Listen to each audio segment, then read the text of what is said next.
Assalamualaikum warahmatullahi wabarakatuh. Bismillahirrohmanirrohim.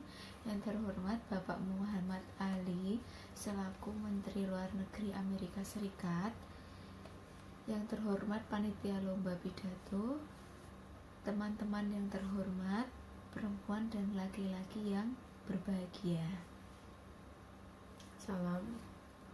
Dear Mr. Muhammad Ali from Minister of Abroad in America, the Committee of Speech Competition, and ladies and gentlemen.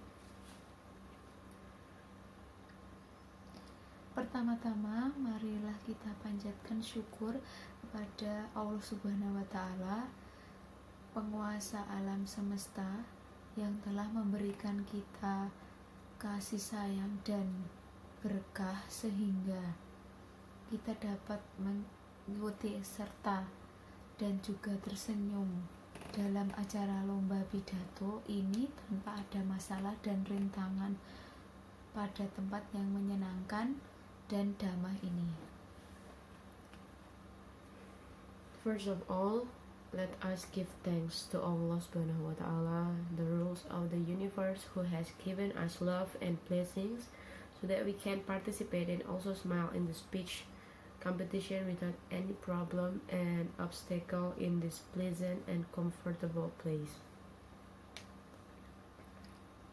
Kedua, sholawat dan salam tercurah pada Nabi tercinta kita. Dia adalah Muhammad SAW yang telah membimbing kita dari kegelapan ke terang benderang, dari masa kebodohan ke masa yang cerdas, dengan sebuah harapan kita memperoleh pertolongannya di akhirat kelak. Secondly, prayer and greeting be upon our beloved Prophet. He is Muhammad, who has guided us from the darkness to the light of the truth, from the time of ignorance to the time of wisdom, with a hope that we get his help in the hereafter. Ketiga, saya tidak lupa berterima kasih kepada MC yang telah memberi saya kesempatan untuk menyampaikan pidato saya di depan audiens. Third, I do not forget to thank the MC who gave me the opportunity to deliver my speech in front of the audience.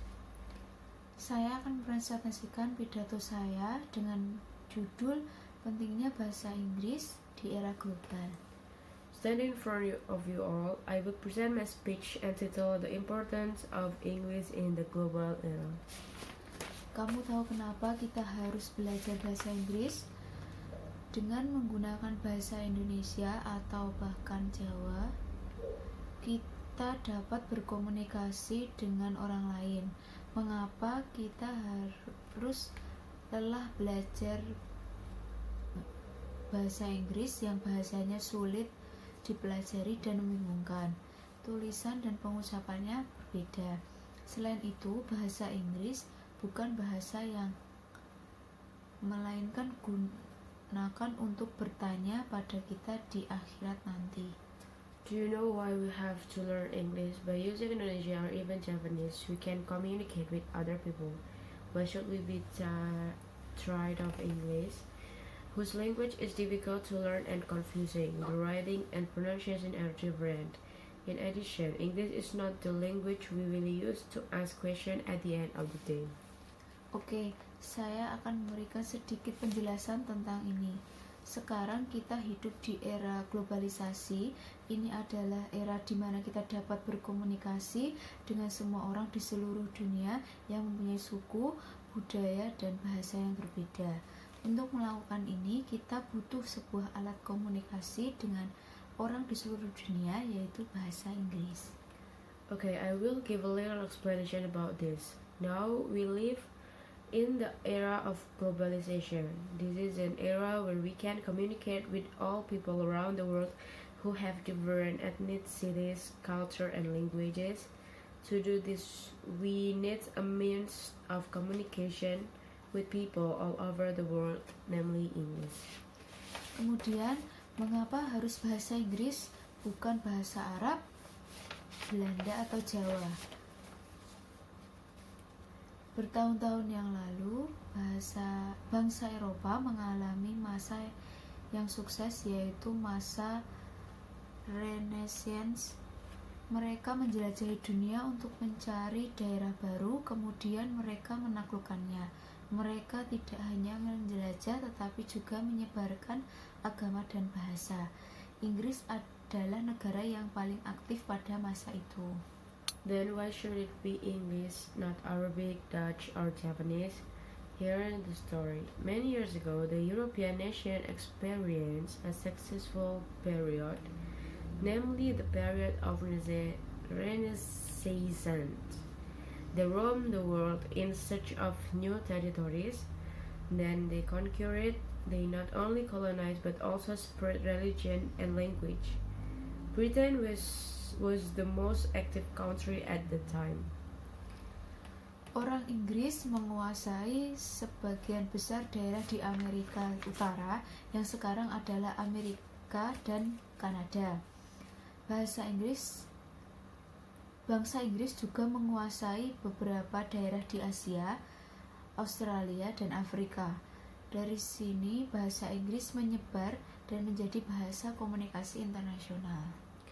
The British control most of the areas in North America, which are now America and Canada. The British also ruled several areas in Asia, Australia, and Africa. From here, English spread and became the language of international communication. Sekarang, apa yang akan terjadi jika kita tidak menguasai bahasa Inggris? Kita akan ketinggalan zaman dan kita akan seperti katak dalam tempurung.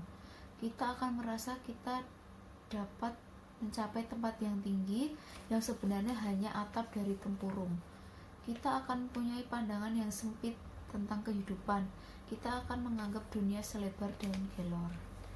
Now, what will happen if we don't speak English? We will be obsolete and we will be like the frog in the snail. We will have a narrow view of life. We will think of the world as wide as moringa leaves. Selain itu, kebanyakan peralatan menggunakan bahasa Inggris sebagai media untuk memberikan instruksi, seperti komputer, HP, dan televisi. Jika kita tidak paham bahasa Inggris, kita tidak akan dapat memahami instruksi peralatan tersebut. In addition, most equipment uses English as a medium for providing instruction, such as computer, cell phone, and television. If we don't understand English, we won't be able to understand the instrument instruction. Oleh karena itu, kita perlu mempelajari bahasa Inggris supaya tidak ketinggalan zaman dan meraih masa depan yang lebih baik. Kita perlu belajar keras untuk meraih sukses dalam berbahasa Inggris. Therefore, we need to learn English so as not to be outdated and achieve a better future. We need to study hard to succeed in English. Demikianlah pidato saya untuk kali ini dan itulah yang dapat saya sampaikan. Saya harap Anda dapat memahaminya dan saya membuka pertanyaan jika ada. That's it's my speech for this time and that is all I can say. I hope you can understand it. And I will open the question and answer session. Baiklah saudara-saudara, saya kira pidato saya di depan Anda cukup. Saya minta maaf jika ada kesalahan ketika saya menyampaikan pidato saya yang tidak sebagus yang Anda harapkan. Terima kasih atas perhatiannya. Sampai jumpa dan semoga Allah memberikan berkah kepada kita selamanya. Amin. Wassalamualaikum warahmatullahi wabarakatuh.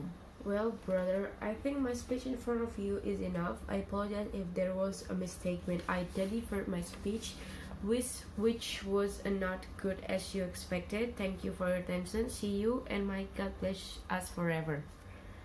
Salam.